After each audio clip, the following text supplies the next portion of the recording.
Hello अस्सलाम वालेकुम, कैसे हो आप लोग। उम्मीद करता हूँ सब खैरियत से होंगे। इस वीडियो में हम बात करेंगे चाइना के वर्क वीज़े के बारे में कि चाइना का वर्क वीज़ा इशू हो रहा है कि नहीं हो रहा है इस वक्त, और अगर इशू हो रहा है तो कौन कौन से डॉक्यूमेंट्स चाहिए इस कंडीशन में एक्स्ट्रा तौर पे, या कहाँ से हम वर्क वीज़ा ले सकते हैं, और क्या चाइना में हम जॉब कर सकते हैं, और ये सारी डिटेल में जाएंगे। जाने से पहले सबसे रिक्वेस्ट करूँगा कि चैनल को सब्सक्राइब कर दो ताकि आने वाली इंफॉर्मेटिव वीडियो आप तक टाइम से पहुंच सके।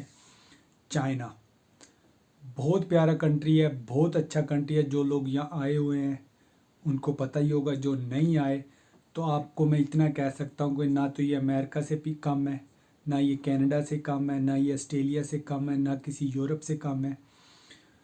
दुनिया में किसी भी कंट्री से ये कम नहीं है। दुनिया की बड़े अच्छी से अच्छी टेक्नोलॉजी है यहाँ, दुनिया से सब कुछ है यहाँ। और सेफ्टी के लिहाज से मैं ये कह सकता हूँ कि चाइना दुनिया के टॉप 5 कंट्रियों में आता है, जो सेफ्टी के लिहाज से बेफिक्र आप हो जाएं। आप रात को बाहर निकलते हो, दिन में बाहर निकलते हो, कुछ भी करते हो, कोई आपको परेशानी का सामना नहीं करना पड़ता है। जैसे कि आपको यूरोप में, अमेरिका, कनाडा या किसी और कंट्रियों में रात को 10-11 बजे के बाद मसला होता है, चाइना में ऐसा कोई मसला नहीं होता। पहली बात। अब हम बात करते हैं कि वर्क वीज़ा। जी हाँ, वर्क वीज़े इशू हो रहे हैं चाइना के। ऐसा नहीं है कि बिल्कुल ही बंद है या बिल्कुल ही इशू नहीं हो रहे, या थोड़े, बट थोड़े इशू हो रहे हैं। थोड़े से मुराद क्या, क्योंकि चाइना ने अभी, चाइना में क्या चल रहा है कि बहुत सारी कंपनियां चाइना बंद कर रहा है।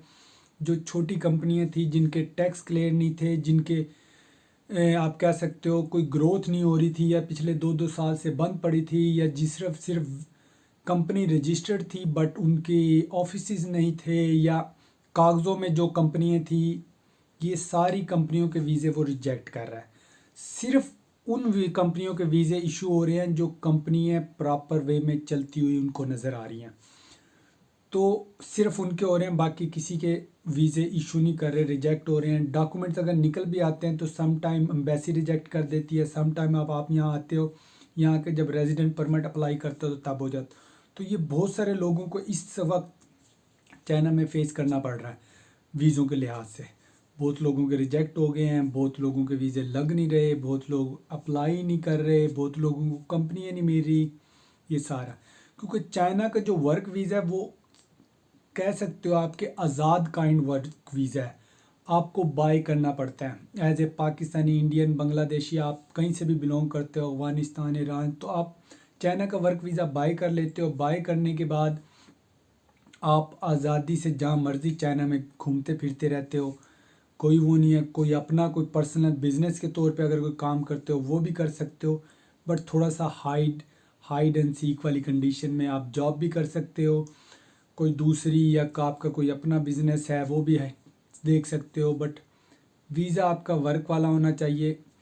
अगर आपकी अपनी कंपनी है तो आप खुद से भी अप्लाई कर सकते हो। अपनी कंपनी के लिए आपको कंपनी खोलनी पड़ेगी, या फिर आप वीज़ा बाय करते हो। अब वीज़ा बाय करने के लिए कौन कौन से डॉक्यूमेंट चाहिए, वो सबसे पहले जो मेन है चाइना की जो वीज़ा देने की जो पॉलिसी में है, वो है कि आपके पास वर्क वीज़े के लिए बैचलर डिग्री होनी ज़रूरी है।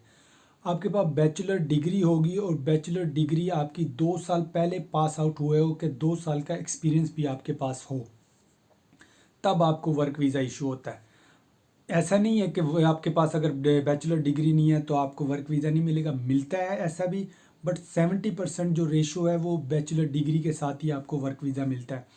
अदरवाइज़ आपकी तालीम कम है तो आपको छोटे मोटे काइंड भी कंपनी का कुक के तौर पे या किसी और कैटेगरी में वो डाल के आपका वीज़ा निकलवा देते हैं। इसमें कोई परेशानी वाली बात नहीं है, बट मोस्ट मेजर केसों में बैचलर डिग्री ज़रूरी है और 2 साल का एक्सपीरियंस।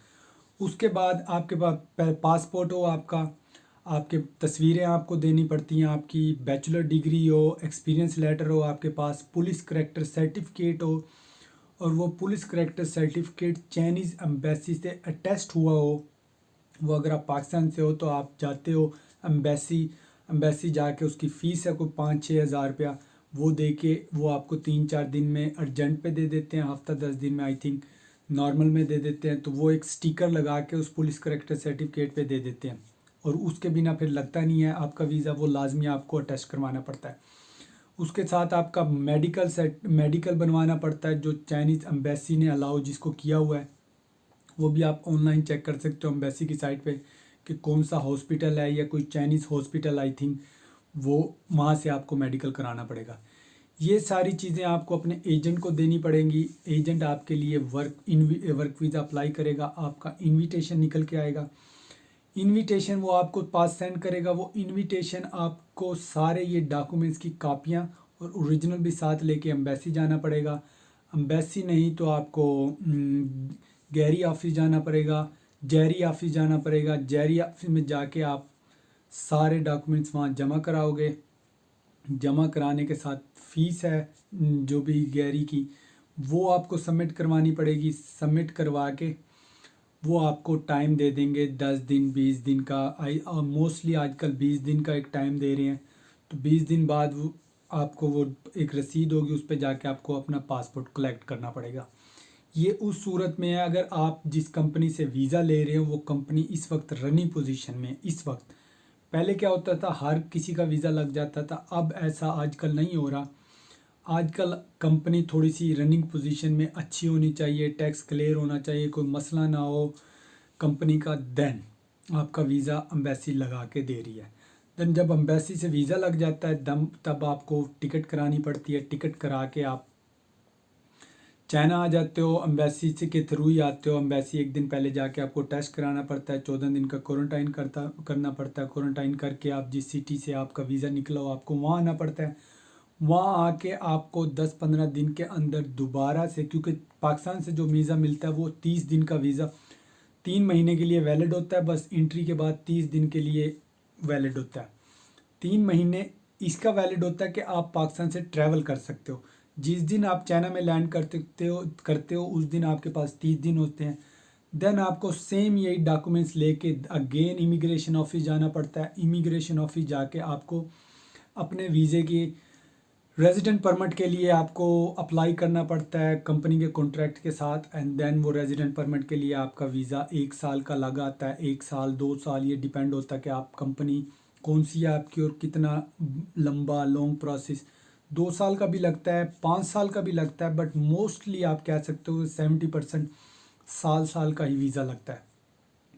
वो भी आपसे I think 10 working day 10 working days लेते हैं और आपको पासपोर्ट आपका दे देते हैं। उसके बाद आप कंपनी में, अगर वो आपको लीगली हायर कर रही है तो आप वहीं कंपनी में काम कर सकते हो। अगर आपको वो सिर्फ वीज़ा ही लिया आपने, देन आप कहीं भी जाके कोई और जॉब फाइंड कर सकते हो। और मोस्ट ऑफ द फॉरेनर जो चाइना में आते हैं वो यही करते हैं कि वीज़ा बाय करते हैं, उसके बाद अपनी मर्ज़ी से काम करते हैं। किसी भी सेक्टर में कुछ भी कह सकते हो आप, तो काम करते हैं और अच्छी अमाउंट और साफ़ सुथरी ज़िंदगी गुजारते हैं एज़ कम्पेयर जो लोग आए हुए हैं चाइना में। उनको भी पता है, जो लोग किसी और कंट्री में हैं और वहाँ छोटे छोटे काम कर रहे हैं, उनकी निस्बत चाइना में आप बहुत साफ़ सुथरा काम करते हो और अच्छी अमाउंट पैसे आप कमा लेते हो चाइना में नॉर्मली। तो होप जिन भाइयों को वीज़े की वो थी कि निकल रहे हैं नहीं निकल रहे, कौन कौन से डॉक्यूमेंट्स हैं और बाय कैसे करते हैं चाइना का वीज़ा, और यहाँ आके आप क्या क्या कर सकते हैं, वो जॉब मैं आपको यहाँ क्या बताऊँ कि बहुत सही है वैसे तो। जो आपको सूट करेगा, जब आप यहाँ आओगे आपको बहुत सारे रास्ते आपके खुल जाएंगे। होप के वीडियो आपको इन्फॉर्मेटिव लगी हो तो चैनल को लाइक करना, शेयर करना, सब्सक्राइब करना। मिलते हैं आपको अगली किसी और इन्फॉर्मेटिव वीडियो के साथ, तब तक के लिए अल्लाह हाफिज़।